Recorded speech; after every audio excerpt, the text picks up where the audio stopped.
सभी को नमस्कार।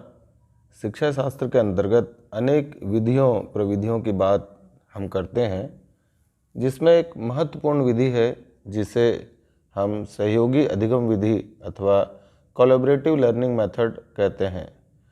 कोलैबोरेटिव लर्निंग मेथड, जैसे कि आप जानते हैं, विद्यार्थियों के छोटे छोटे समूह या ग्रुप बना दिए जाते हैं और उस समूह में कुछ विद्यार्थी कमज़ोर होते हैं और कुछ विद्यार्थी तेज होते हैं।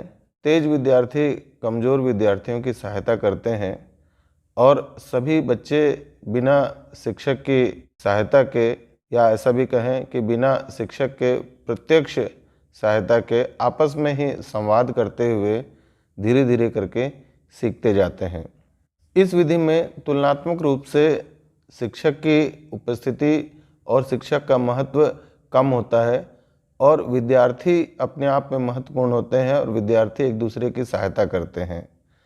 इस विधि के माध्यम से गणित की शिक्षा को प्रभावी बनाने हेतु प्रयास किया गया और अमेरिका के बेंजामिन फ्रैंकलिन एलिमेंट्री स्कूल के द्वारा गणित की शिक्षा को प्रभावी बनाने के लिए एक प्रयोग किया गया।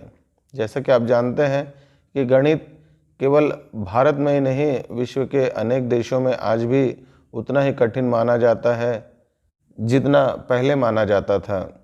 गणित की कठिनता केवल भारत ही नहीं, अन्य देशों में भी देखने को मिलती है और गणित में अधिकांश बच्चे अपने आप को कमज़ोर या अक्षम मानते हैं और धीरे धीरे करके वो पढ़ाई में पिछड़ते जाते हैं। इसी बात को ध्यान में रखते हुए अमेरिका में एक प्रयोग किया गया, जिसमें देखा गया कि गणित को आसानी से बच्चों को पढ़ाया जा सकता है, लेकिन इसके लिए हमें कोलैबोरेटिव लर्निंग का प्रयोग करना पड़ेगा। गणित की कठिनता को लेकर अमेरिकी सरकार भी बहुत चिंतित रही।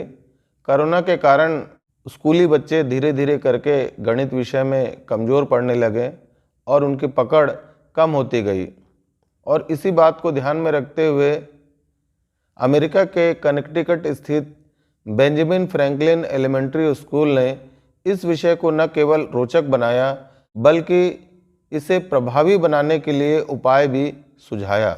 गणित को पढ़ाने के लिए छोटे छोटे ग्रुप बनाए गए। बच्चों को कोई समस्या होती है तो शिक्षक बच्चों की मदद करते हैं। इन छात्रों के छोटे ग्रुप को इस तरह से बांटा जाता है कि हर ग्रुप में कमज़ोर और एक अच्छा बच्चा होता है। बच्चे आपस में गणित सीखते हैं। इतना ही नहीं, गणित को साधारण उदाहरण के तौर पर समझाया भी जाता है और यहाँ पे गणित के पीरियड को लगभग 90 मिनट तक बढ़ाया जाता है और 90 मिनट तक बढ़ाने से बच्चों की रुचि धीरे धीरे करके गणित में बढ़ने लगी। बच्चे न केवल गणित को सीखने का प्रयास करने लगे, बच्चे कक्षा में एक भी मिनट बर्बाद नहीं करना चाहते थे और बच्चों का धीरे धीरे करके प्रदर्शन सुधरने लगा और लगभग 45% विद्यार्थी गणित में अव्वल आए। जिस प्रकार गणित में कोलैबोरेटिव लर्निंग का लाभ देखने मिला, धीरे धीरे अब यह अन्य विषयों पर भी प्रयोग किया जाने लगा है। अंग्रेजी में भी कोलैबोरेटिव लर्निंग को प्रयोग में लाने का प्रयास किया जा रहा है।